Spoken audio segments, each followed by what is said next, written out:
Welcome. Welcome to Minimizing Future Flood Damage. This evening, we want to discuss flooding. Many natural systems reduce flood damage by soaking up water if they're not sealed off with concrete.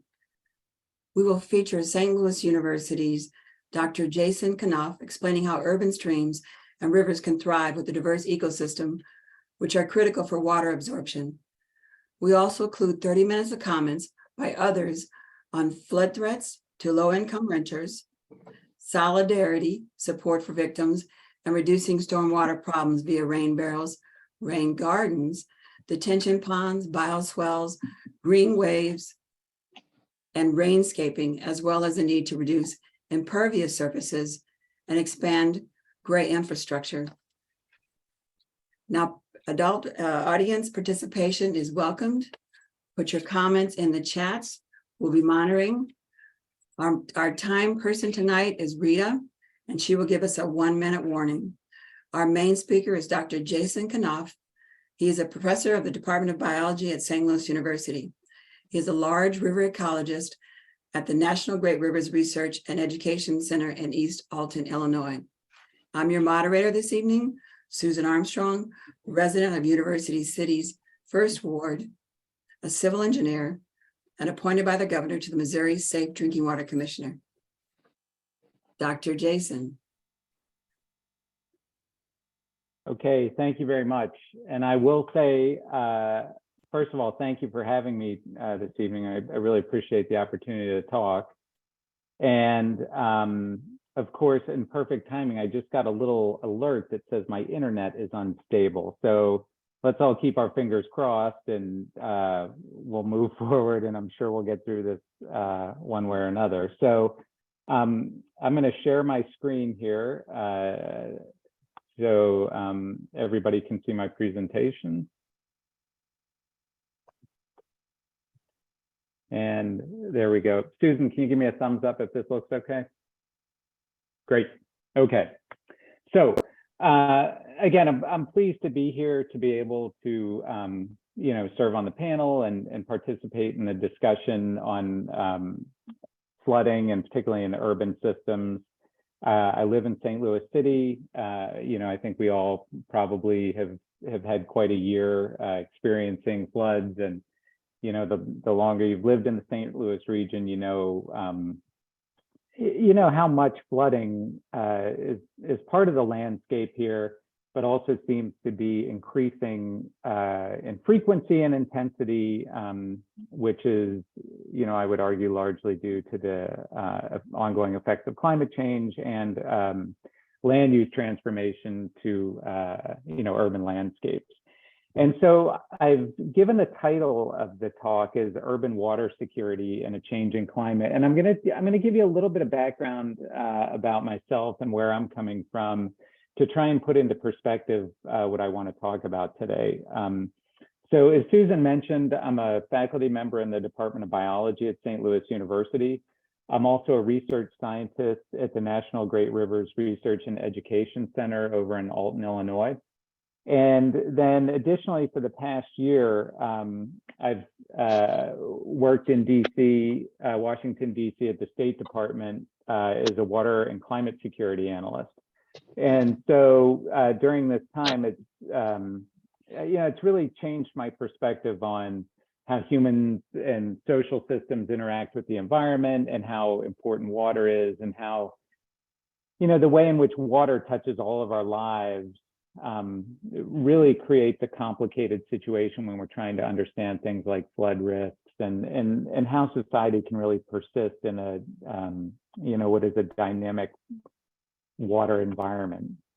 And so I think it's important, just if I'm going to talk about water security, it's important to start off with a definition of water security. And this is based on what the United Nations has put out. And I'm going to read it so I can emphasize a few things. And so, we think about water security as the capacity of a population to safeguard sustainable access to adequate quantities of an acceptable quality water for sustaining livelihoods, human well-being, and socioeconomic development. This is for ensuring protection against waterborne pollution, water-related disasters. Then this all includes things like waterborne disease, and for preserving ecosystems in a climate of peace and political stability. And so I think, when we hear about, the United Nations and definitions from the United Nations, I think, sometimes people tend to think globally and far away, and these are things that, are happening in other countries. But all of these issues are issues that we're dealing with in St. Louis. I mean, these are local problems. We have floods, and floods impact us the same way floods impact people in Europe and Africa and China. Wherever you are, we're dealing with the impacts of flooding. And, these impacts are not evenly distributed across the community, right? And so the impacts of flooding generally impacts the communities that are least responsible for flooding. And so it's really a social question that requires fairly complicated solutions and integrative solutions that really require a lot of compromise and a lot of working together. So if we look at this schematic of how we can think about urban water security, if you look at the center here, you've got urban water security, and sort of surrounding that, we've got governance issues. So there's political issues, there's socio-demographic issues, and so different communities interact differently with water, and they're impacted differently by things like flooding. There are economic impacts to water security, and also economic ramifications to, positive or negative water security. There are technological applications we need to think about. And certainly, these freshwater systems are ecological systems, and we all rely on the ecological services provided by freshwater systems in our communities. And so then this is all embedded in the environment. So we've got things like climate change happening, we've got hydrologic change. And so by hydrologic change, I mean, how we manipulate our watersheds to alter flows. And then we sort of rely on society to dictate how we use our water and how our water is, we could say experienced by society. So again, why am I talking about water security when we're thinking about floods? Because when we talk about water security, we need to think about everything that's impacted by flooding. We need to think about access to water. We need to think about health. We get floods, there's a greater possibility for disease. You can think we'll have, there'll be a water boil mandate in effect. There are economic implications. And then there's also the issues of social stability. And so when we think about security, we really think about social security.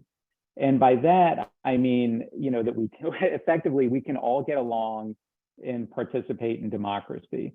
And when people, the thing that's really particularly important about water is that people rely on it, and they rely on the government to provide safe and secure water.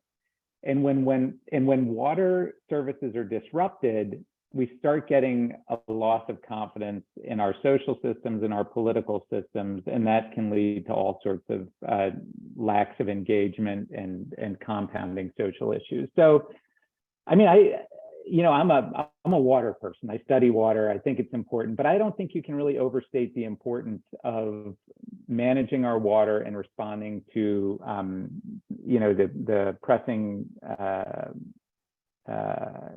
problems associated with climate and urban transformations. So flooding doesn't really occur in isolation. It's interlinked with all these other activities that we're dealing with on an everyday basis in our cities. So, and I think if we can recognize that flooding is an issue that's part of a larger system, this larger, social system, then I think we have a better chance to adapt and remediate flood-based issues. So when we're thinking about freshwater systems, and I tend to think about rivers and streams because that's sort of where the water moves through. And when we have a flood, it's usually due to our inability to manage river systems. But when we alter land use, when the climate changes, when we have intense weather events, our flows change. So we get greater flow volumes coming through our rivers, and there's more variability. So we get, more intense events, and there's less certainty when these intense events are going to happen. Both with land use change, so urbanization, as well as climate change, our water temperatures are increasing. So we have something called the urban heat island effect, where cities are warmer than surrounding areas. And when we get warmer water, there's a greater possibility of algal blooms. There's a greater possibility of disease. And then when floods occur, it transmits these issues. So we need to think about that.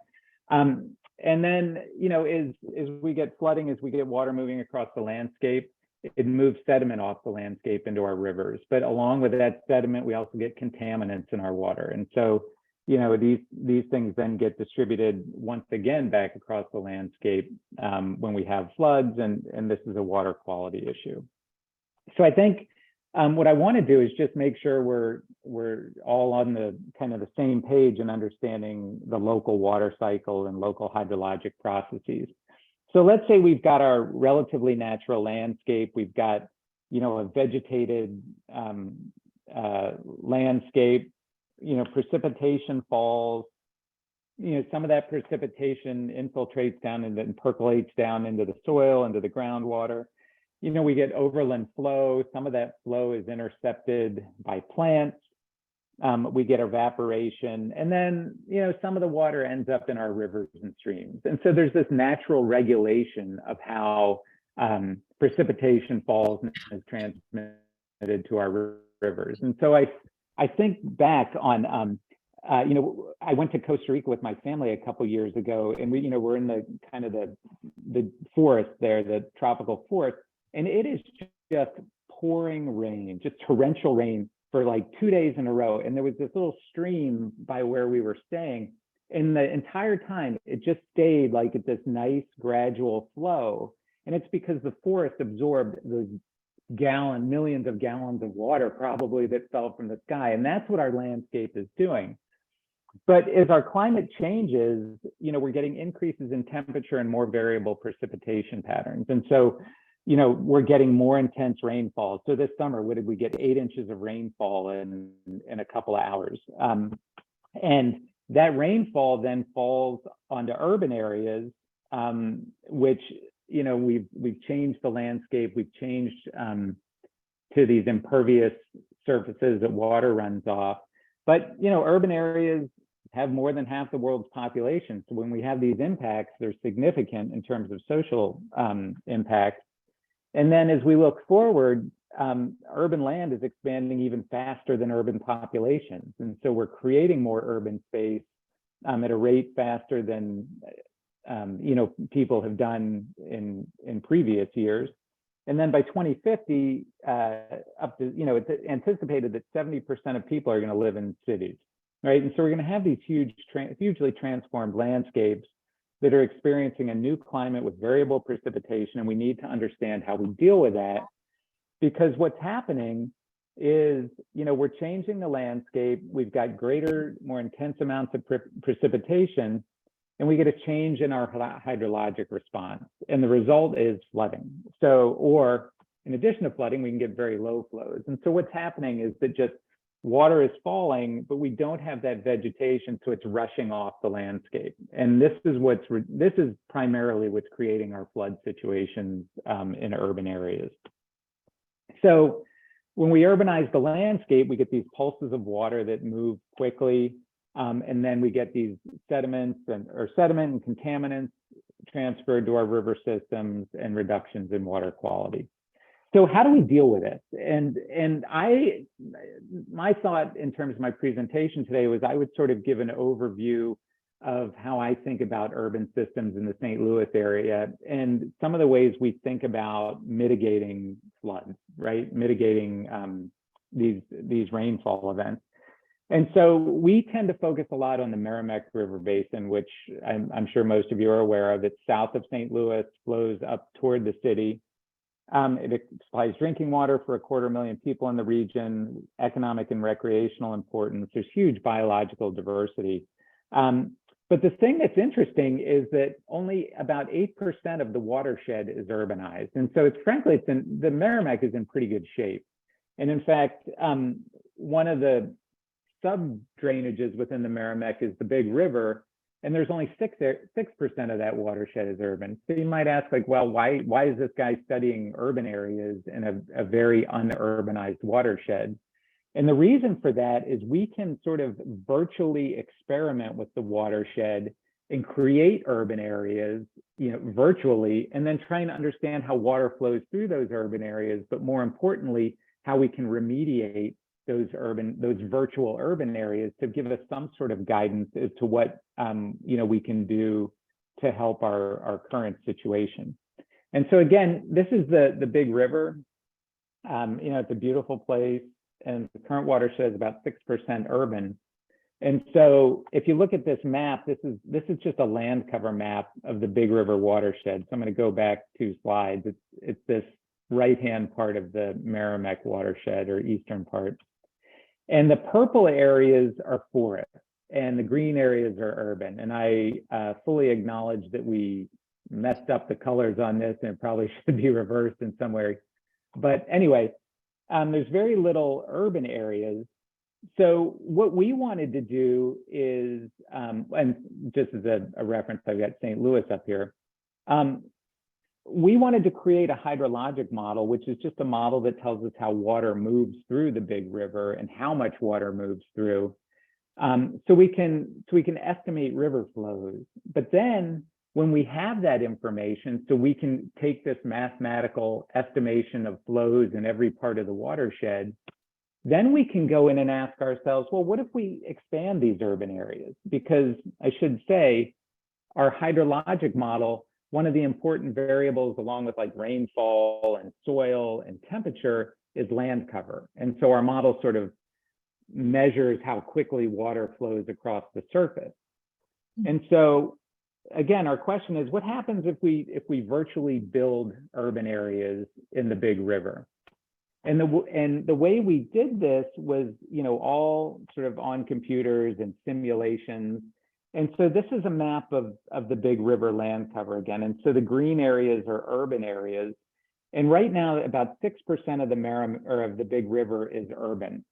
But so then we sort of go in and blammo, we expand the urban areas based on our virtual computer programs.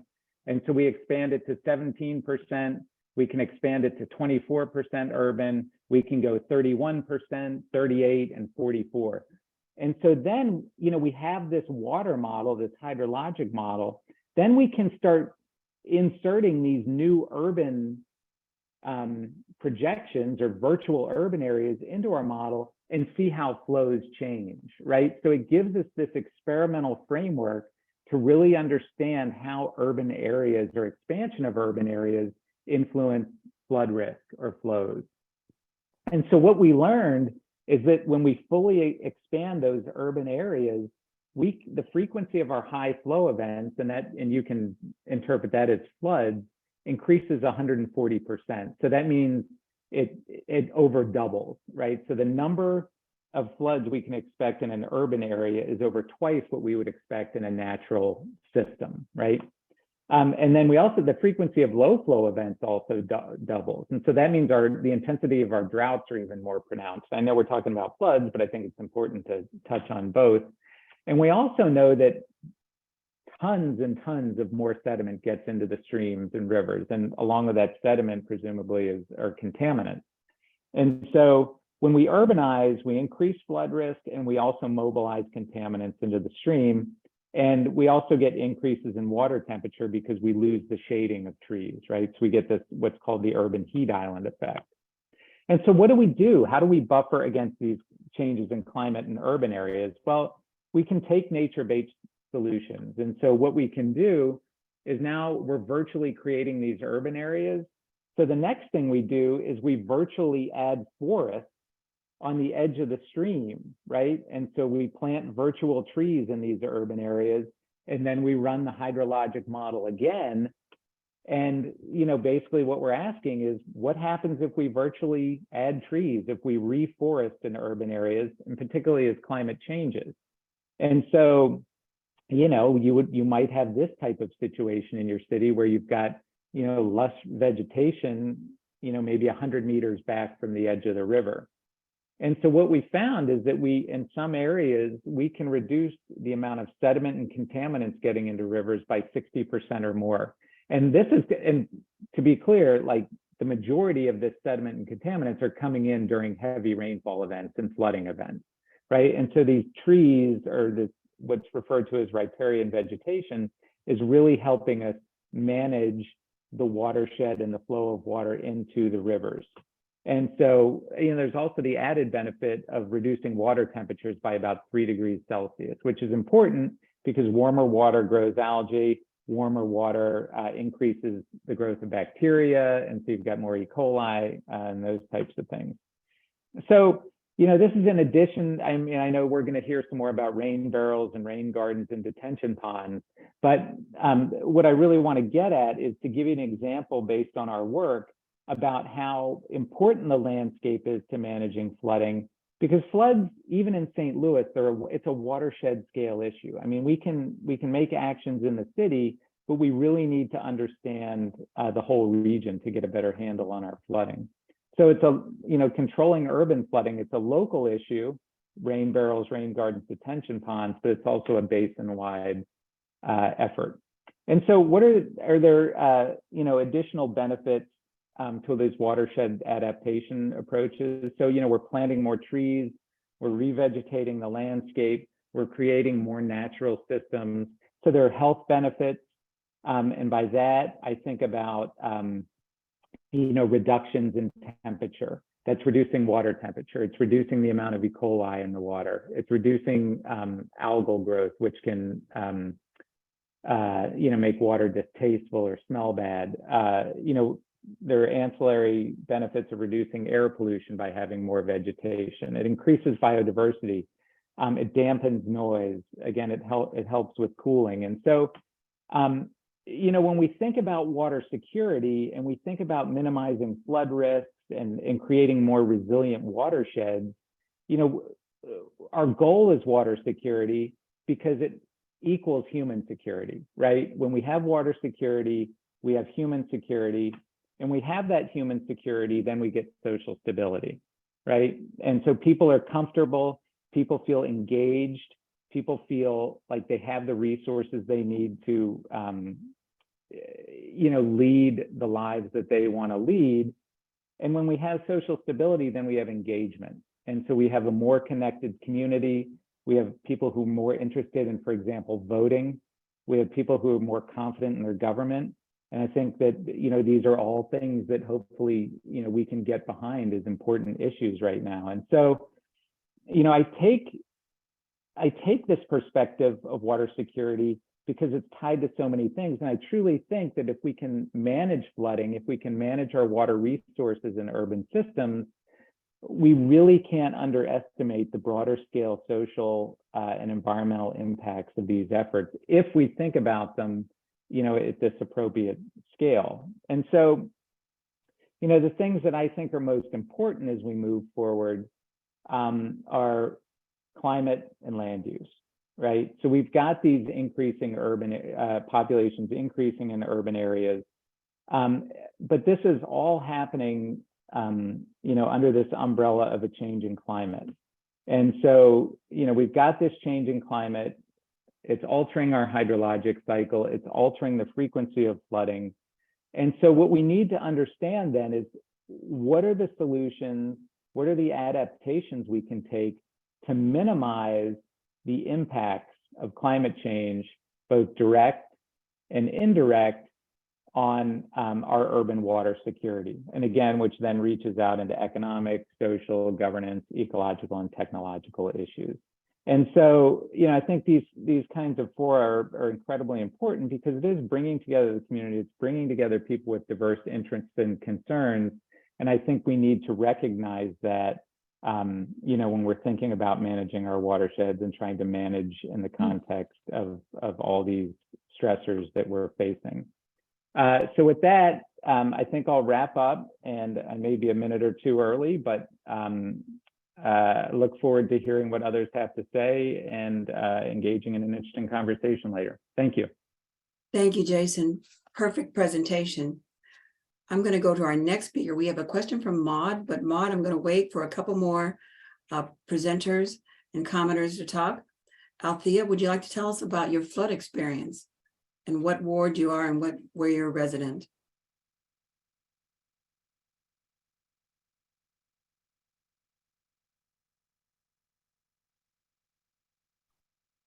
I'm going to give Althea a minute. Cynthia, do you want to go ahead and talk about support for flood victims?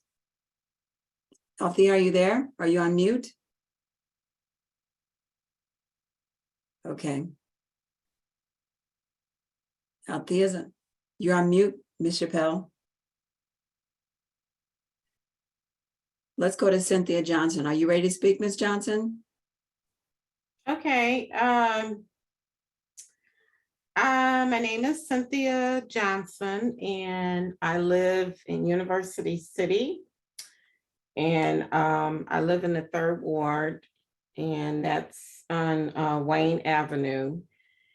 And my experience with the July flood, we had 3 feet of water in the basement. And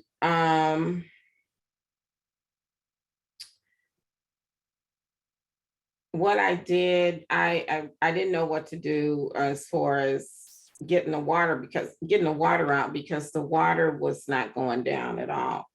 So I called MSD because I have a backwater valve in the front yard to see if that was working okay.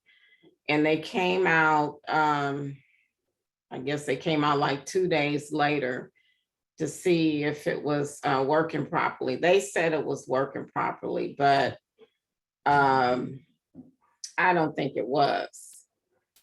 And we had my hot water tank. We did not have hot water for 2 weeks. The air conditioner, we could not run the air conditioner because when it was on, you could smell like wires burning. So we didn't have any air, and it was really hot in the house.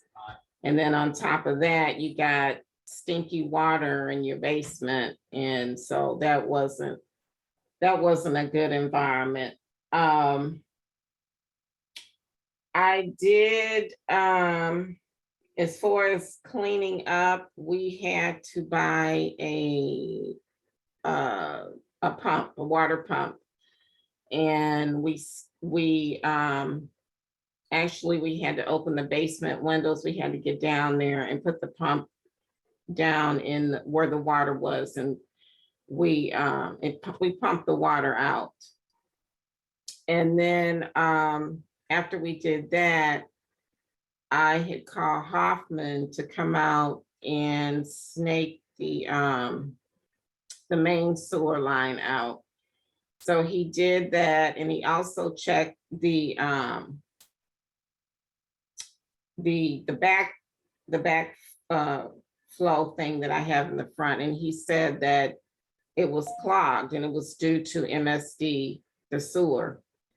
One minute. Go ahead. What happened? You have 1 minute, Ms. Johnson. Oh, okay. So yeah, it was a mess. We cleaned up the basement. We got the water out. We got the water down. He snaked the main line out. We disinfected the basement. We hosed it down, but it was just a really nasty job. And then we got everything in the basement was ruined. And after, it took like 3 days to get it, cleaned up. And after that, me and my son got sick from being down there in the water and the mold and everything. So that's my experience. It wasn't a good experience. And we did have volunteers to come out and rip the floor up in the basement, but It's nothing down there now. I still have not replaced the floor. I haven't put anything down there. So that was my experience. Thank you, Ms. Johnson. Mhm. You know, sounds like an overwhelming experience. Thank you for speaking from Third Ward University City. I was asked Zaki Baruti to speak next about solidarity and support. He's with the Universal African Peoples Organization.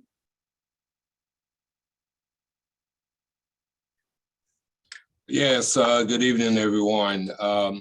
As head of the Universal African Peoples Organization, first of all, I'm a resident in University City, the Second Ward.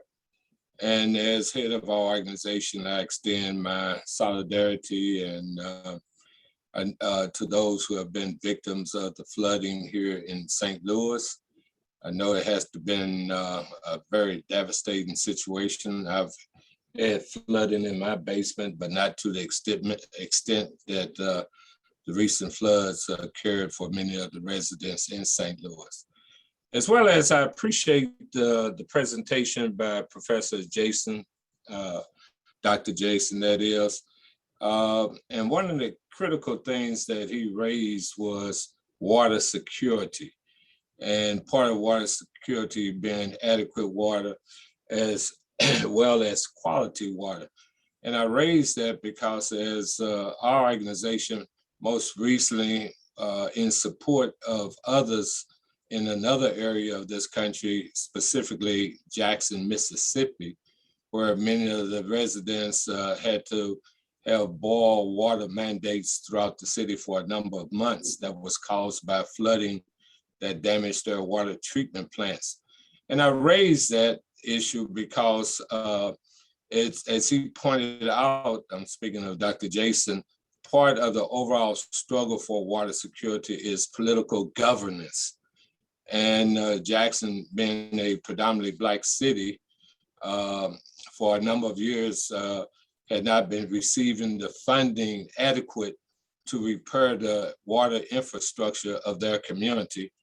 And then if you look at what had happened in Flint with the benign neglect from public officials, speaks again to why it's very important that we have folks that we collectively on the progressive side seize power. And another point I want to make when we talk about climate change, for me, it's a damn shame that this country just invested $700+ million to construct a nuclear bomber, where they're talking about investing for the building of 100 of them. With all of that money, could that money not be best used to fight climate change, to invest in structures that will help alleviate the kinds of flooding, not just in our local area in different parts of the country, but throughout the world? So again, that just speaks to a need for transformative change in this country and throughout the world. So those are my comments. It's heartfelt because several of our members of our organization lost everything in this moment of flooding here in the St. Louis area. So again, my solidarity to those who have been impacted, but it speaks to, as I just said, the greatest struggle that we have to have, and that's seizing power to change the negative conditions that's really caused by the rich that don't give a damn about the poor. So anyway, those are my remarks. Thank you. Thank you. Thank you, Mr. Baruti. I wanted to also say that what Dr. Jason said that was surprising to me is that by 2050, 7 out of 10 people will live in an urban environment. And since that in urban environments double floods and intensified droughts, I have to agree with Mr. Zaki that we need some significant planning. I have a couple comments. Rebecca Copeland seconds what Ms. Johnson says. Janie, she says that for your information, some of us have been displaced for months. We're only recently being able to move to our home on Thanksgiving Day. Other members of our community are still not living in their homes. Janie also said they got 8 to 9 feet of flooding in the basement. Mhm. I'm going to go to the next speaker, Angelica. Can you, representing the Green Party of St. Louis, can we start Yes. talking about some solutions? Yes, hello everybody. My name is Angelica Müller-Rauri, and I also live in the 3rd Ward on Sutter Heights, actually. And I had some flooding, like knee deep, and it kind of like I had to have my furnace and AC replaced. Actually, got $2,900 from MSD for that, and I was more lucky, than what we heard before. The water pushed up through the sewer and then was receded the next day. So it wasn't that bad, but we had all this stuff to clean up, and just like you were saying before me. But I was supposed to speak about rain barrels, and I want to say that really rain barrels in the context of flooding don't do that much. I mean, of course, we have the situation that the downspouts will lead the rainwater into the barrels, and from there probably kind of into the yard or so. But then you still have to have way of dealing with the water in the yard. I think rain belts are actually more important in areas like Arizona and California, where you have large droughts, and you do want to conserve the rainwater for watering your garden, or actually I think it's even better if you have rainwater tanks, where you can flush toilets with that. In Germany, I have a house in Germany, and when I rehab that house, I put like 6,000 liters of rainwater tanks into my basement, and was running my toilets with this for a long time, which really conserves water. And I think that is the main purpose of rain barrels. But I wanted to kind of relate to what Dr. Jason was saying in regards to revegetation, which kind of affects the temperature, which is, I think very important. But I would like to contrast this with renaturalization, because I think the problem that we have here, particularly in your city, is that it's a bottleneck going into, St. Louis City. And then, kind of having all those, having the situation that the River de Pere is in large parts canalized, which means like even if you have a lower, I mean, it's wooded. I mean, most parts are really kind of like shaded, but you still have this, the water rushing through very fast, particularly when we have a lot of rain. So it's important to look at how we can renaturalize the River de Pere or other streams, to make it flow slower, what you mentioned also. In regard to the situation in your city, I think it's really important to remember that we have that kind of the water comes, water of River de Pere, and its tributaries come from Olivet, Pagedale, and Creve Coeur, where Olivet and Pagedale basically are, municipalities. I always had problems with that word. Municipalities that have a lot of single. 1 minute. Yes, okay, where you can use rain belts and other things, but in my opinion, the bigger problem is really Creve Coeur, where you have all those non-pervious surfaces from businesses and all this. So to kind of round this up, I just want to suggest that it would need really an ordinance.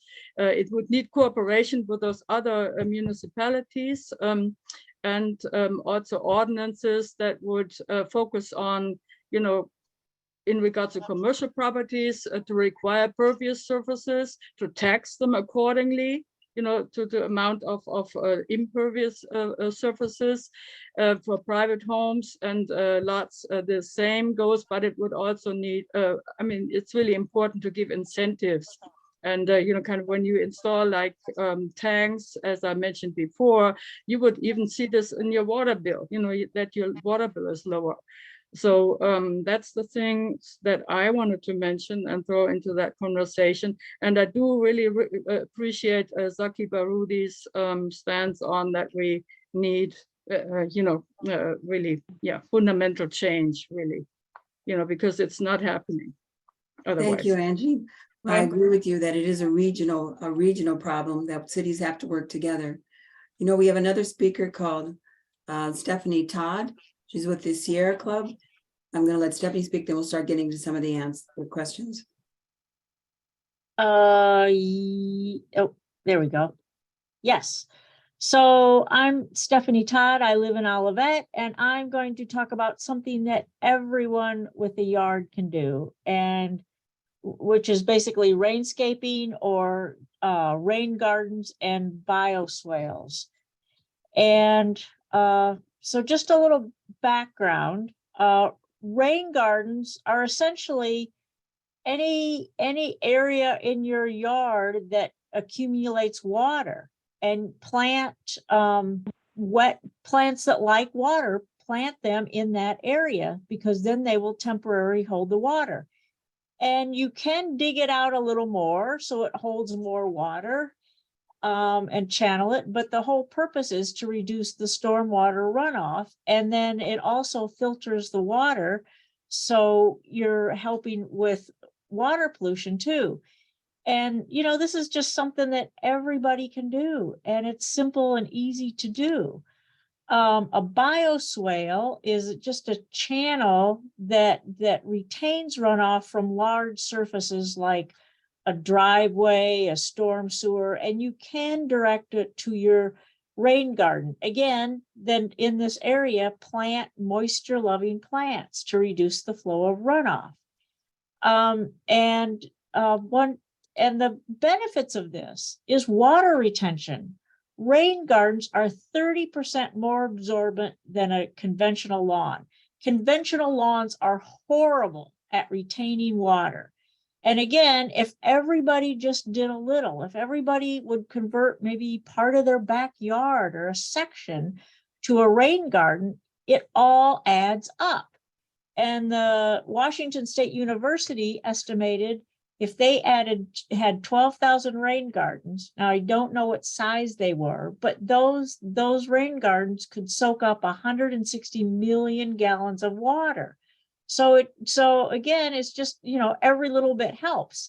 And then it also reduces the pollution that's going into the waterways. It can capture 80% of trace materials, oil and grease, and it can capture approximately 65% of phosphates, which are fertilizers that cause algae bloom and cause all these problems in our lakes and rivers.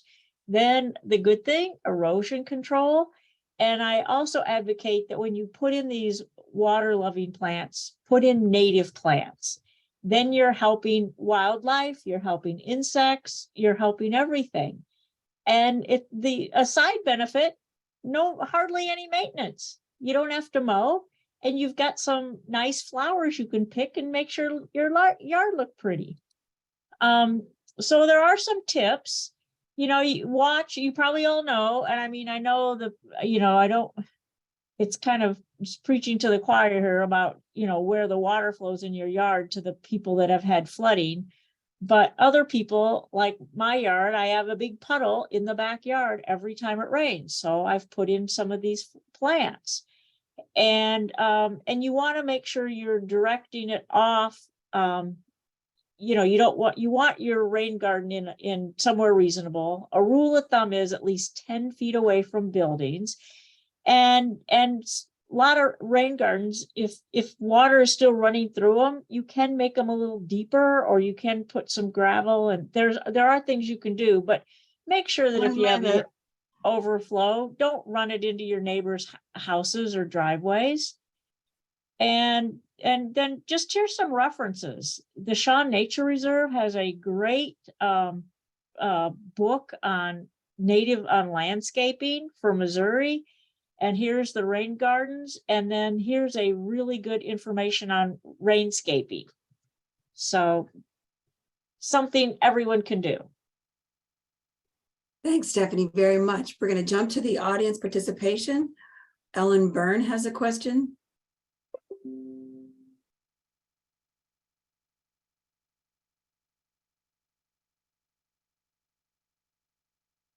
Okay, Ellen Byrne has a question.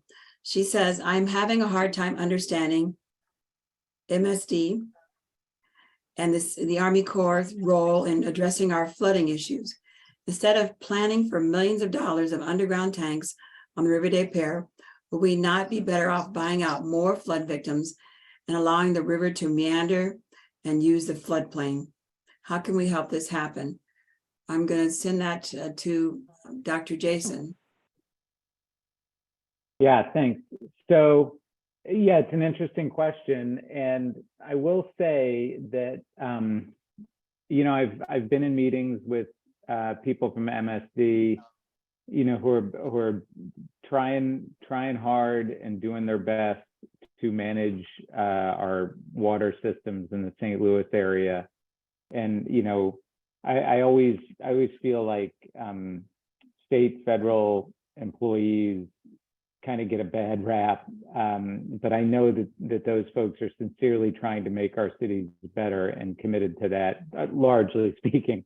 But so I think the idea of letting the rivers and streams decide where they want to go is a good idea, because it creates the more natural environment.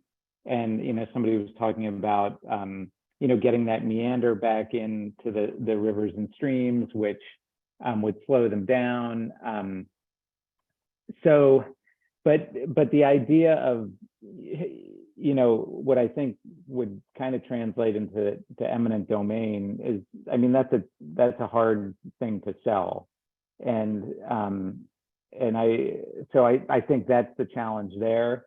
And then in terms of the Army Corps of Engineers, you know, they're also in an interesting situation in that they, you know, they're essentially directed to do a task, and they have an approved array of tools in their toolbox. And when I say approved, I mean that they're allowed to use in their toolbox to deal with you know, in environmental situations, particularly related to rivers and those types of things. So I mean, I'm not really answering your question, but I mean, I just think the idea, you know, realistically, I would love it if I could see the River des Peres meandering in a natural way. I think nothing would make me happier for a variety of reasons. But the implications of that type of infringement on sort of personal property I mean, that's a challenging issue, and I mean, I don't have a good answer for it. And you know, I think that's one of the major issues we're dealing with, is that we've got these rivers running through landscapes that are sort of defined by social systems, and that really constrains what people can do in terms of managing these systems. Thank you, Dr. Jason. Stephanie Todd had a response about MSD. Stephanie, you want to share? Yes, MSD will subsidize or reimburse you for up to $4,000 for a rain garden or rain bases. You do have to submit your plan ahead of time. They do have to approve it, but they will essentially fund you if you put this in your yard. Thank you. I have a comment from Kathy Fries. Can we have that comment read, Bob?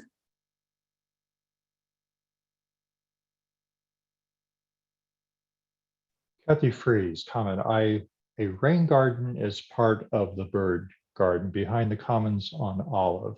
The rain garden is located in the east end of the rain garden. Go check it out to learn what you can do in your own yard with a rain garden. This garden is managed by UDOT, City and Bloom, Naturescapers. Perfect, Bob. Thank you. We have a comment from Rebecca Copeland. I'll read it. She says that rain gardens are wonderful, but we had over 6 feet of water in a matter of hours. The problem isn't our garden. The problem is the way the River des Peres and MSD are mismanaged. Hannah Ross says, Angie makes so many important points The scale of the region problem do not seem likely to be solved by volunteer efforts of individual property owners. Dr. Knouft's research is very interesting, but again, how are these ideals implemented in areas being developed? I'm going to go to the next speaker, Mark Vogel. Mark Vogel is with Great Rivers Gateway. All right. Good evening, everybody. Can I get someone to let me know if you can see my screen? Okay, super. All right. I'm a project manager with Great Rivers Greenway.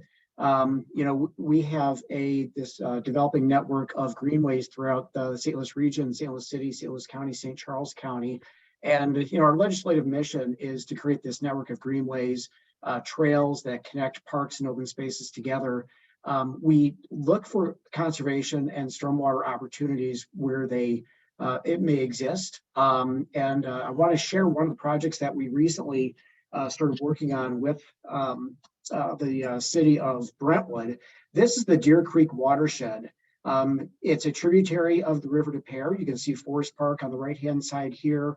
I-44, I-64 in the middle. It stretches out to about I-270. And you think about I-270, it really does occur on a ridge, with the watersheds on either side. So it's about a 37 square mile watershed, all things considered. It's not that big for the region, but historically it's been a very, very troubling watershed for flooding, particularly as it gets to the lower end of the watershed where the city of Brentwood is, some of the lowland areas along Manchester Road.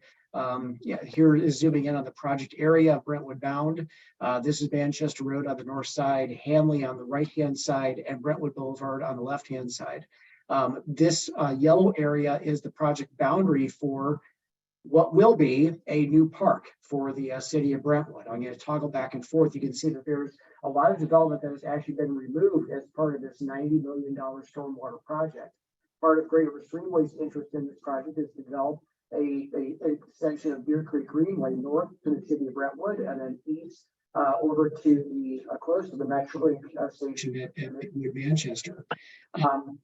Why is this important? Because it expands a great deal of capacity of stormwater in this area. The project is currently under construction. There are some pieces of it that were actually affected by the stormwater, the rain events that occurred this past summer. I want to just show a before and after. This is a view looking to the north and east.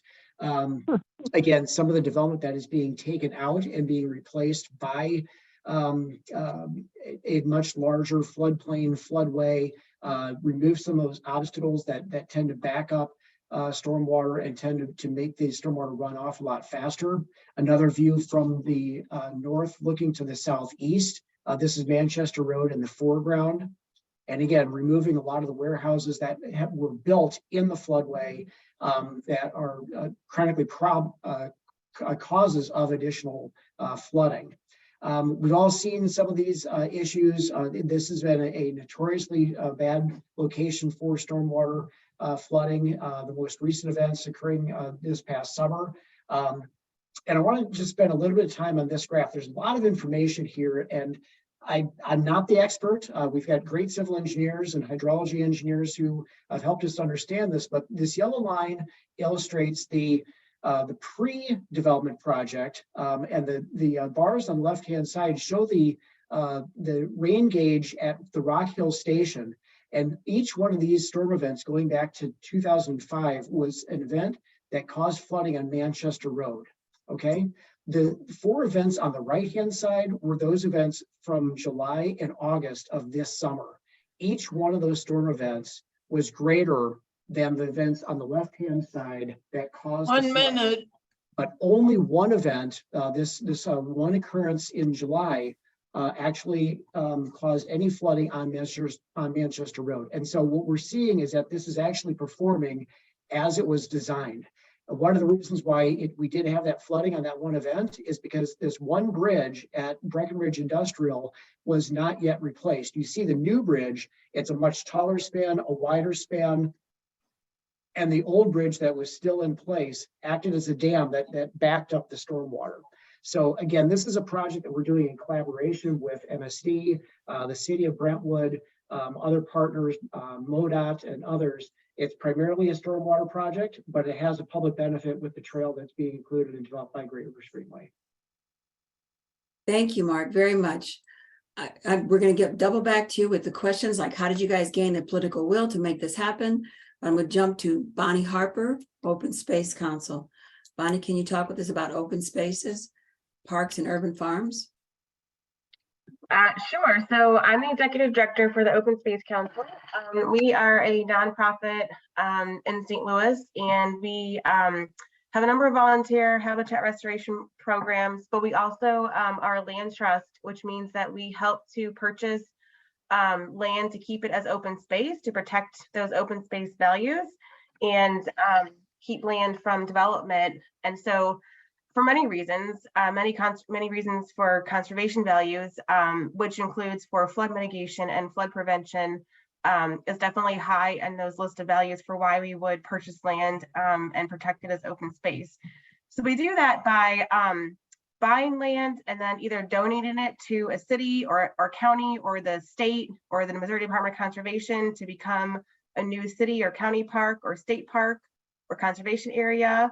Or we might keep the land in private ownership and hold a conservation easement on that land to keep development from occurring on that land, but the land would remain in private ownership. So we've been doing that work since 1965, and we've created a number of parks along the Merrimack River corridor to help protect the floodplain of the Merrimack, to be able to allow the Merrimack to meander and have that floodplain function. But most recently, we actually are a partner to the same project that Mark just talked about, to the city of Brentwood with their Brentwood Bound project. And just within the past 2 months or so, we have helped the city of Brentwood to acquire, can everybody see my screen? This piece of, oops, I don't know what happened. This piece of land right here along Deer Creek. So we are in the city of Brentwood. This is South Brentwood Boulevard here and Marshall Avenue.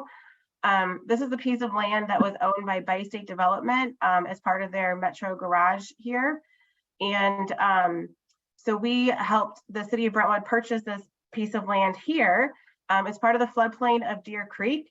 And it's actually one of the last remaining parcels in like the highly urbanized St. Louis area that still has naturally functioning wetland soils that are still on that parcel. And so we thought that it was a very important piece of land to keep protected, so that with some restoration work that is going to be funded by the Missouri Department of Natural Resources, also with Great Rivers Greenway and ourselves. So now that this land is purchased, it will be turned into a city park owned and maintained by the city of Brentwood, but it will not be a park that has any kind of like infrastructure like playground or pavilions or anything like that. It will solely be to restore that wetland function that it currently has, and to try to enhance the wetland features that are on this property by bringing in additional plants that will help soak up water, especially from these big, large rain events. And perhaps an interpretive boardwalk for people to be able to cross and walk over the wetland area and experience it and learn about it with signage, and connect to parts of the Deer Creek Greenway that Mark was talking about as well. So 1 minute. So that is one of the ways that we are working in our region to sort of protect open space, because we understand how important it serves our region in terms of protecting floodplains and helping with flooding in a region, in addition to other conservation values for why we do the work that we do in the St. Louis area. Bonnie, thank you very much. What city are you a resident of? I live in unincorporated St. Louis County and South County in Oakville. Thanks very much, Bonnie. Next, we're going to go to Matt Self. He's with the Sierra Club. He's going to discuss gray infrastructure. Hi, everyone. Thanks for having me. So today I'm going to be talking about gray infrastructure, and this is going to incorporate a lot of information that you've already heard. But to set the scene, in 2017, American Society of Civil Engineers put out a report card about America's infrastructure, and it got a C-, not very good. Passing, but not very good. And it estimated that capital investment needed over the next 20 years would be almost $300 billion. And Missouri is currently at a C- as well. So there's a lot of need for a lot of improvement in a lot of the different areas that go into that. But gray infrastructure as a whole, so for stormwater management, the whole purpose of gray infrastructure is to slow down the flow of stormwater during these rain events. It's all about the, as Jason mentioned, it's all about the flow rate. And the infrastructure is designed to prevent flooding and also reduce the amount of pollutants that are entering the waterways, because that's a big risk, as some of these kind of dual use waterways overflow and they can spread contamination very, very quickly. And a lot of restoration projects for gray infrastructure, they're trying to enhance the efficiency of the system. And they do this through repair and maintenance, adding certain elements, removing different components to, for depending on the what the needs of the specific area are. There are a lot of different components that you can kind of mix and match to develop a coherent flow management strategy. Some of these examples would be like stormwater drainage pipes and storm drains, which those are just trying to direct the surface runoff largely from impervious surfaces and trying implementing new water flow strategies. Again, it's all about managing the flow. And there are options like stormwater vaults and detention ponds, where it's just, it's a vault. It's exactly what it sounds like. It just temporarily fills with stormwater after a major rainstorm. The downside is that it's less effective at removing pollutants compared to some of the options that Stephanie spoke to earlier. And pumps and pump stations, you're just trying to move water out of an area quickly.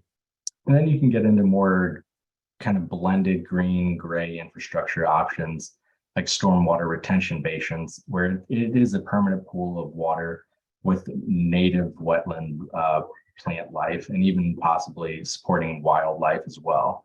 And these, as Stephanie spoke to, these are a lot more effective at removing pollutants. You can utilize them all year round, and they're just more aesthetically pleasing. It's a part of, it's not an eyesore, just like a big piece of gray concrete. And so traditional gray stormwater is designed to move stormwater away from the built environment. It's just trying to get the water out of there. Whereas green stormwater infrastructure is designed to mimic nature, to reduce the flooding and improve community aesthetics. And some of the challenges for gray infrastructure, well, some of the benefit is that gray infrastructure has a clear asset life. It's much more easily understood compared to green infrastructure. The novelty of green infrastructure proves to be a pretty big challenge.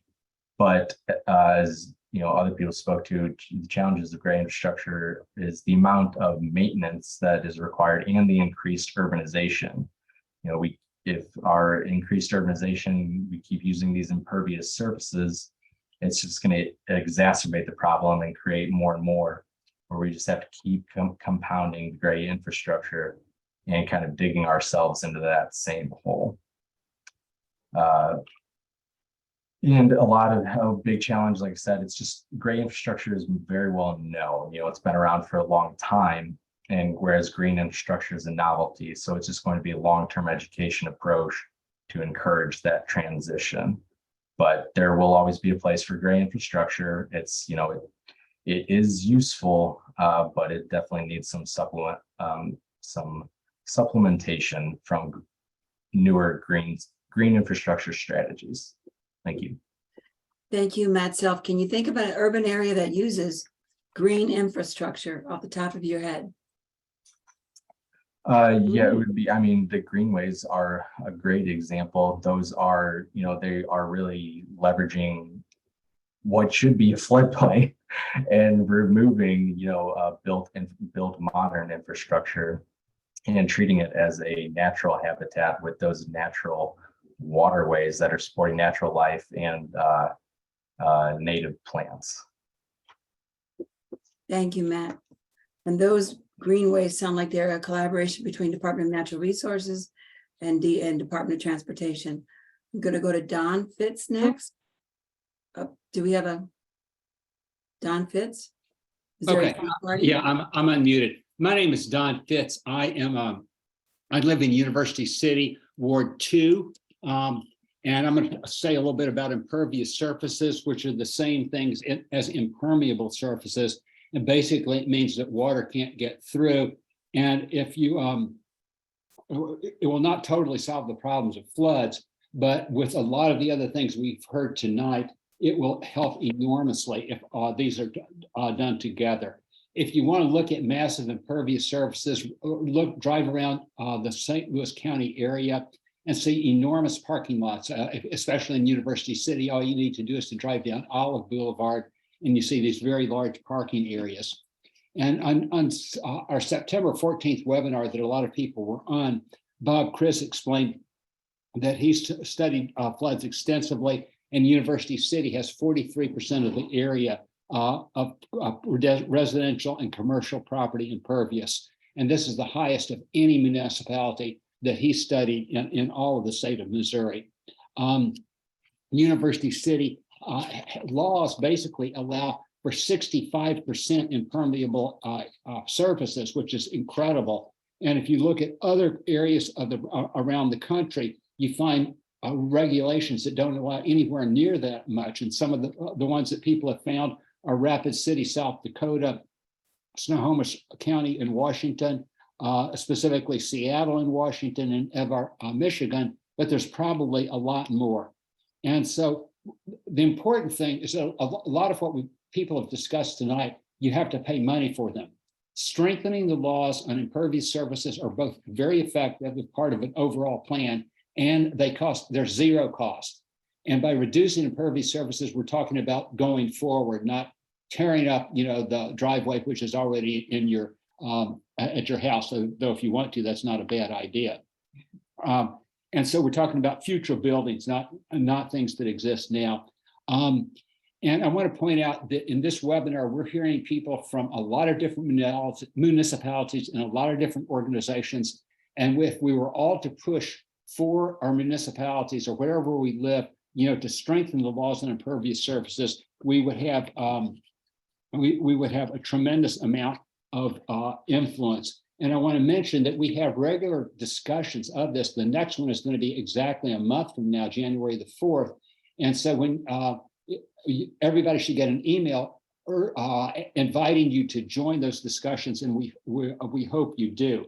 I want to make a comment about the whole question of home buyouts. A home buyout, it would be a lot more effective if the university were to do it after, before people have spent thousands of dollars on improving their home after the flood, instead of waiting until after they've already put tens of thousands of dollars into their home, and then telling them you have to spend $100,000 to elevate your home, or you're not going to be able to get any money. You're not going to be able to get permits from University City. That's not exactly a resident-friendly route to take. And I also want to mention that there's a lot of effects for low-income people who do not have the funds to support themselves after a flood, especially if they have to get to work using a car. They haven't been able to afford insurance, and their car was damaged, so they can't drive it during the flood. They're moved to a different location, maybe where a relative or friend lives, and then there's no way to get their kids to school. There's no way for them to get to their job. It's really, for low-income residents, it's really a very damaging thing to live through a flood experience. And I want to thank everybody for participating in this webinar. Thank you, Don. I'm going to go to the comments. Rebecca Copeland says, to follow up on what Janie said, I had 6 feet of water in my basement. I've never had flooding in my house before. We have no insurance here. I had to spend on cleaning up and replacing furnace, hot water heater, electrical panels, and now we need University City to allow us to replace our walls, drywalling needs to be permitted, and all this takes time. So not only do we have to endure the trauma of the flood cleanup, now we need to deal with the trauma of bureaucracy restoring our homes. We all understand the importance of inspections. We appreciate our youth city inspectors who are wonderful, but please, could there be some kind of streamlining to help those who are suffering from the aftermath of the flood? And then Tom also says, these discussions are relevant and necessary. They're relevant, but there are immediate issues. How do we help those most devastated by the July floods? The recent letters from U City to many homeowners regarding the requirement to elevate their homes mean they must abandon their homes. How do we help these homeowners? Do any of the panelists have comments to those comments? So while you think about it, I'm going to jump to Claudia Morin, University City Heights Neighborhood Association. Hi, I'm also a resident of Ward 2 in University City, and I was impacted, like many of you, by the recent flood. I got 3 feet of water in my basement, and I lost my water heater, my furnace, and my washer and dryer. I'm just going to elaborate on a little bit of what Dawn said about the importance of crafting ordinances to shop around to these municipalities about impervious surfaces. So I want to thank Catherine Smothers, a St. Louis University law student. We asked her to look for examples of well-written municipal ordinances that set out how much of a residential or commercial lot can be impermeable. And as Dawn said, she came up with 3 examples. I love the language of the Rapid City, South Dakota one. I'm just going to read it. Maximum lot coverage or building coverage is the portion of net residential land area taken up by buildings. It is obvious that if buildings cover too large a percentage of land, insufficient outdoor space will remain for various uses conducive to health. And this lack of space may also result in inadequate arrangements for circulation. Just so astute.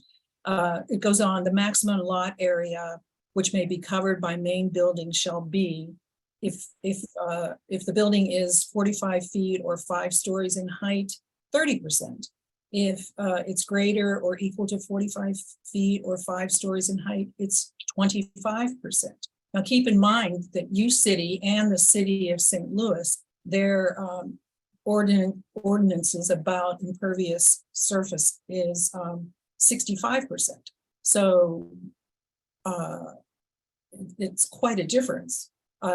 As Dawn said, Everett, Michigan, again, their regulation is very straightforward. It's merely 25%. The most relevant and helpful ordinance is the one from Snohomish County, Washington, which is a county outside of Seattle.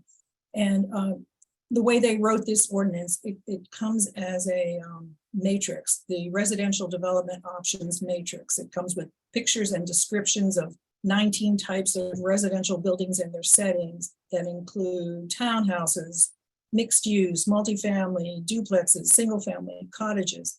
And it includes a set of pictures showing what each type of building looks like and how much maximum land use is allotted. And the most salient fact, however, is that the maximum site coverage for the vast majority of these buildings is between 35 and 40%. Now you remember St. Louis and University City is 65%. So 1 minute. These ordinances all show that 65% site coverage is an unusually large amount to allow in high density residential areas. Thank you. Thank you, Claudia. You know, we have jump back to a comment from Richard Cutta. Green infrastructure, Stacy Park on Old Bonham, south of Olive in Olivet is undergoing a major rehab, including new planted stormwater combination detention and rain garden. It looks good. I'm going to move next to Caroline Pufalt from the Sierra Club.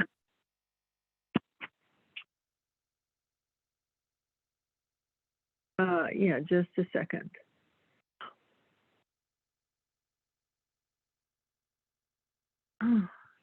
While Carolyn gets on, I'm going to read a comment from Angelica. Caroline, are you ready? Oh, okay. I'm sorry. I had trouble unmuting my phone here. Yes, thank you so much. And Carolyn, your video is off. okay, all right.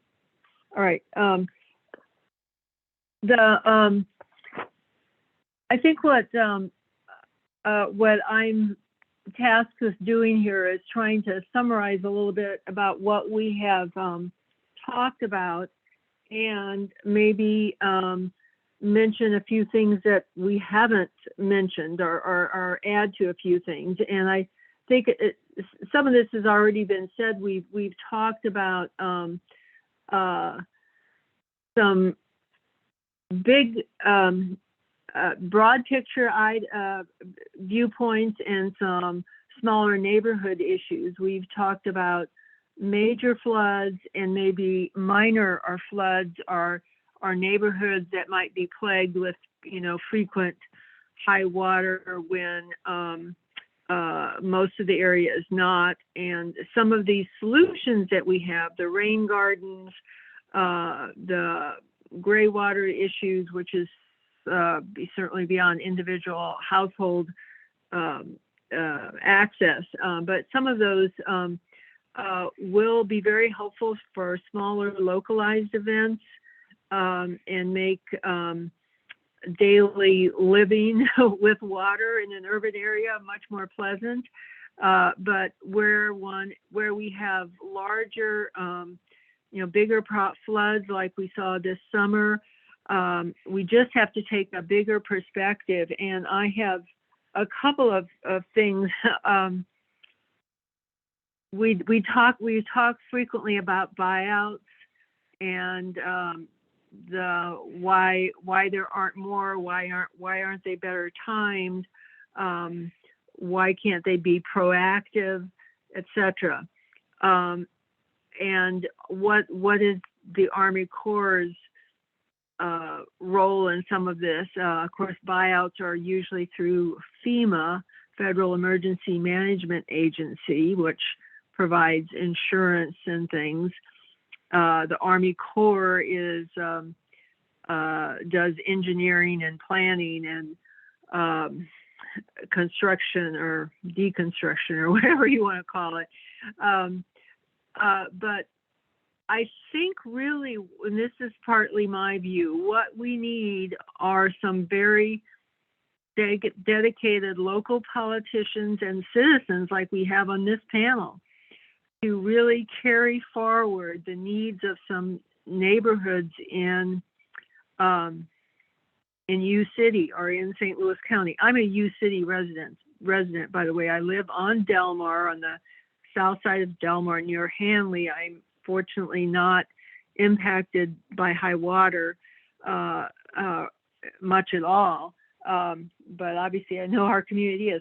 Anyway, I'm a volunteer with the Sierra Club, and one of my roles with the Sierra Club just this evening, I am reading, to my dismay, sometimes the Water Resources Development Act. It's called WRDA, that's the acronym, and it's newly proposed. And in that act, there are dozens, if not more than dozens. There are all kinds of water projects. And these are neighborhoods that need help, bridges, roads, communities, etc. We need an advocate to get University City and some other areas in the city proper too that have been long neglected, to get on the map for some of these projects that the Corps will help with. And they can coordinate, with FEMA in some ways to help put together a picture of where buyouts are needed. So, I mean, that's kind of my summary of the thing.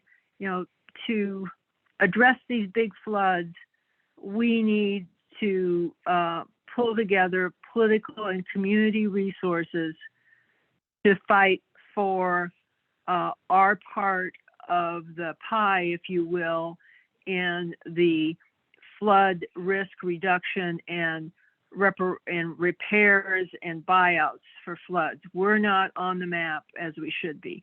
That's my summary. I hope that's helpful. Perfect, Carolyn. Where are you a resident of? I'm in University City. I'm sorry, I don't know which ward I'm in. I live near Hanley and Delmar. Sounds like second ward. Thank you. Yeah, Angelica. Thank you. Angelica, could you make your comment that you've put in the chat? Share it with everyone regarding eminent domain is never. Okay, yeah, I just, I had to make this comment because, you know, kind of, it is really a question of political intent of when eminent domain is being used and when not. So that should never be a reason not to you know, like in this context, buy out areas that should actually be floodplains. That's what I wanted to say. We're going to jump back to Mark Vogel, if he's still on the call. The question again, how did Brentwood get the political will? Did you guys use eminent domain in gaining the land that the DOT, Department of Transportation, Department of Natural Resources have joined with the Brentwood to work on? How did you acquire the land? So yes, that is true. City of Brentwood, they did negotiate with existing property owners. Some of them were actually very willing to sell their properties because they themselves were tired of flooding, tired of their insurance rates being exorbitant and losing their facilities left and right. They knew they were sitting on a very problematic, environmental situation being next to the creek like that. A huge part of the project is actually funded through a sales tax that the city of Brentwood implemented. And part of what made it appealing to the voters was the greenway portion, that the residents would be getting something, a community benefit out of it, not just the greenway, but there's going to be a massive new park with a lake and a playground and all kinds of other amenities that the city of Brentwood will directly benefit from. Now, I will say the city of Brentwood is in a unique position compared to others because they do have I would say a disproportionate amount of retail sales. And so the impact that they were able to achieve by implementing this sales tax, the burden on it largely fell on non-residents and people who live outside the city limits. But, it's a huge partnership. The project is not entirely funded by the city of Brentwood. GRG is a partner. We have a $3 million commitment of the $90 million total. MSD has a portion of it. MoDOT is rebuilding Manchester Road. They have secured a number of different grants for various components of the project. So, I guess in summary, it's a massive, very ambitious project. And it is successful because they thought big and they went after a major solution for a major problem. Thank you, Mark, very much. Excellent example to municipalities. Bonnie Harper, can you elaborate more on, are you still with us? Yeah, I'm here. So the 1965 beginning of the Open Space Council, 1965, what was the mission, the vision, the problem that started Open Space such that you were able to impact the Merrimack River watershed so significantly? So we were founded to sort of keep open space as open space. So in the 60s, as you can imagine, St. Louis was experiencing rapid urban sprawl.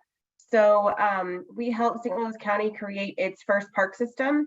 So we helped purchase a land that is now known as Beatree County Park. That's on the Mississippi, obviously. But we helped St. Louis County pass a bond issue to help them create a park system. They did not have any parks prior to that.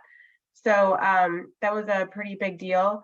And now St. Louis County owns a number of properties along the Merrimack that are parks.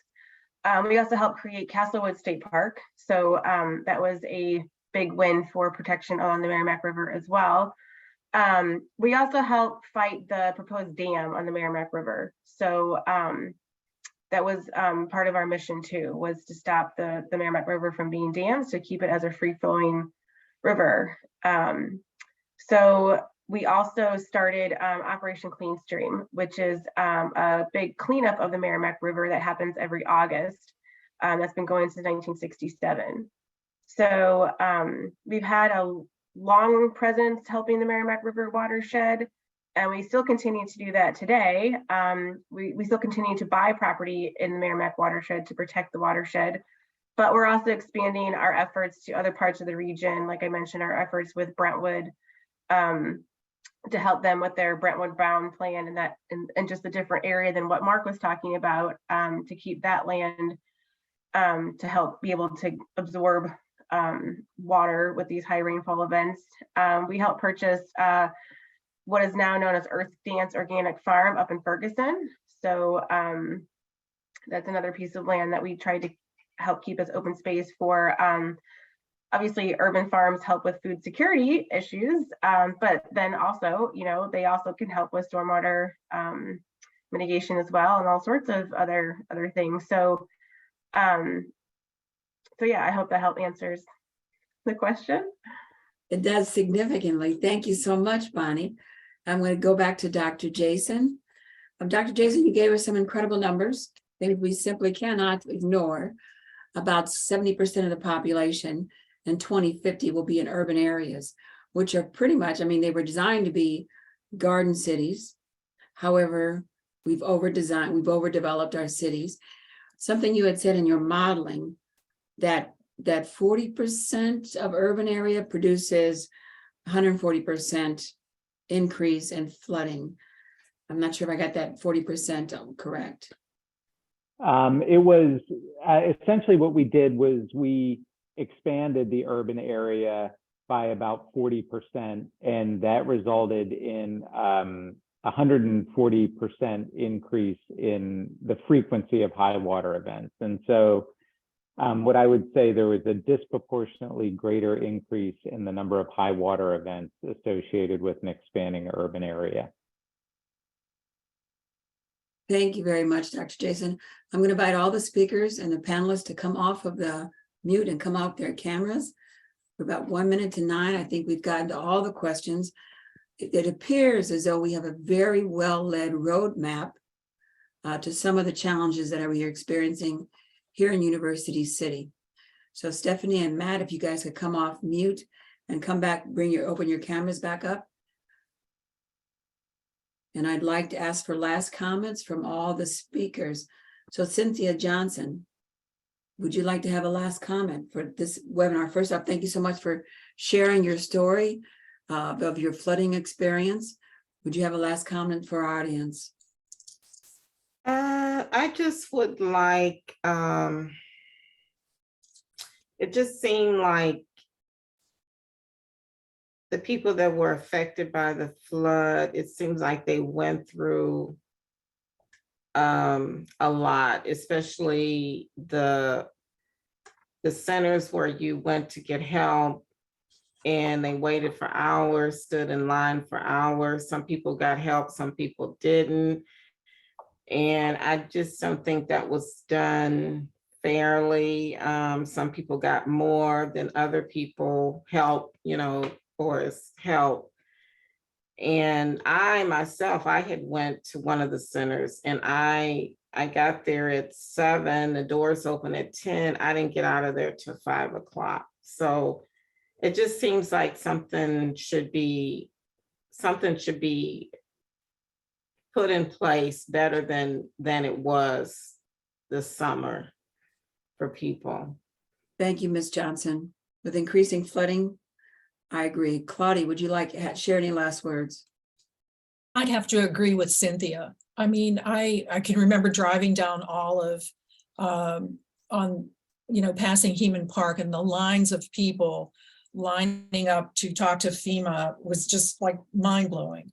And in particular, if this is going to keep happening, you know, until we get our act together, let's at least get the social structure in order to help the people while we're solving the problem.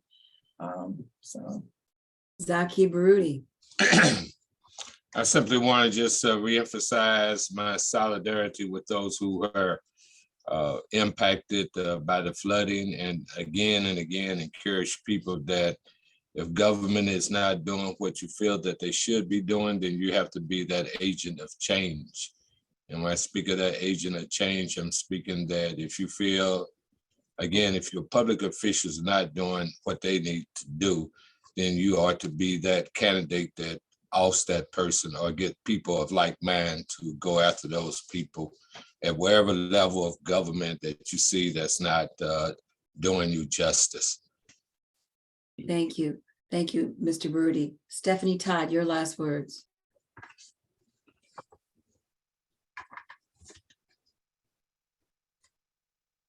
I'm sorry, Stephanie, we can't hear you.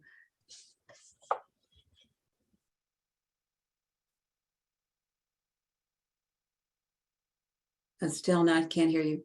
Carolyn Pufalt, do you have last words?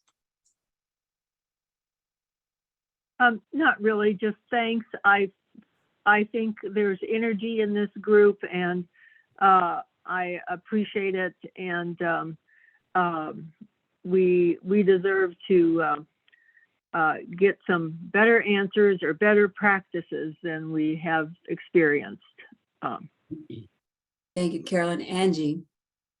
Yeah, I want to piggyback on what Zaki Baruti said. I think it's important, or it really rests upon people becoming active and pressuring those who have been elected, because otherwise it's not going to happen.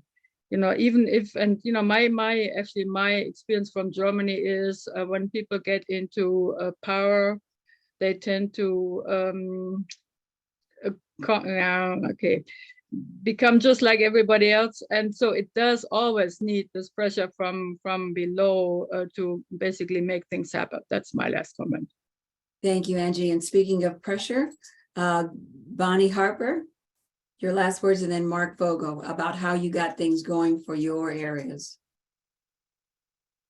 Well, I think, this issue, as we've been hearing, is so big, and there's not one solution for it. It's going to be a multi-pronged approach that's going to kind of be a layer of green infrastructure solutions and open space solutions and property level solutions and big infrastructure solutions all working together. And so the Open Space Council, we know what we're able to contribute as a solution. So that's really what we focus on. We know that we can purchase land, we can keep it from development, and so that's the part of the solution to the problem that we know we can have an influence on, and so that's where we try to put our effort and try to have the impact that we can have. Thank you, Bonnie. Mark? Yeah, I think Bonnie and I are probably on the same wavelength. Although I said that big problems require big solutions, I also I think that the smaller projects that are very local scale, like rain gardens and rain barrels and things like that, are just as important. They might not have the same impact in terms of volume of stormwater, but I think that the stewardship that we're building and ethic of paying attention to these problems and education and teaching kids about what the impact is also important, because this is a problem that future generations are going to have to address. Thank you, Mark. Stephanie Todd, she wanted to say there's no silver bullet. We need to do everything we talked about today to solve the problem. So I'm going to go to Don Fitz for his last words. Okay, thanks. I was really appreciated the comment by Cynthia about how she had to wait so long for help. I think that's a real clear example of environmental racism, which everybody says they're against, but then when you push comes to shove, it reappears. And like it did in Jackson, Mississippi. And I'm really grateful for to Zaki's organization for helping them. And I also need to point out that there's two very contradictory ideas that we expressed tonight. And I want to say, if I had lived in Brentwood, I would have thoroughly supported the Deer Creek development. I think it sounds fantastic,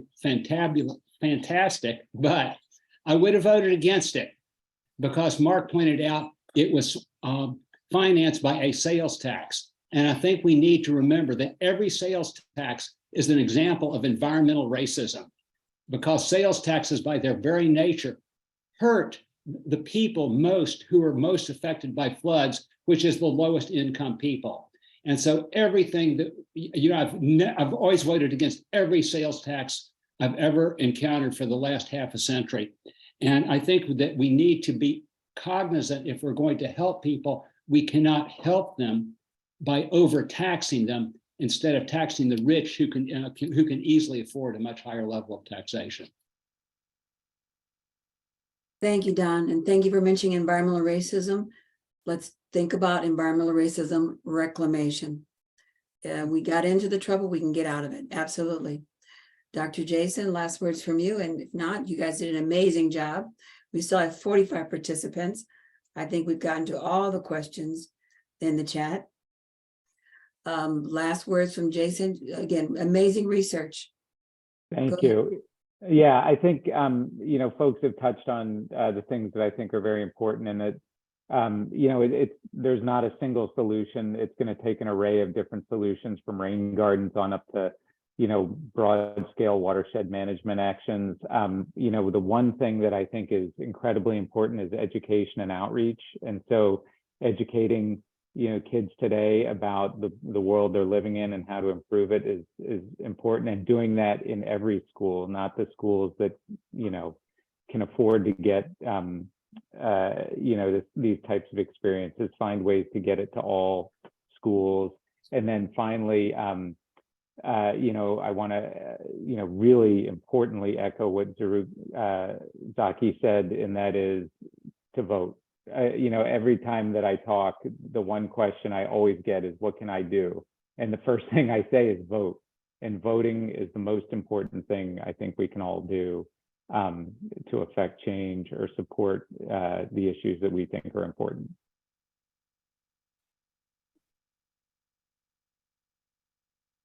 Thank you, everyone, for a wonderful discussion. Thank you, Bob Grove, for managing this webinar. Again, I agree, we have a lot of energy with this, and we have a lot of people who are capable of organizing on this call and in the audience and moving our region forward. Thank you all.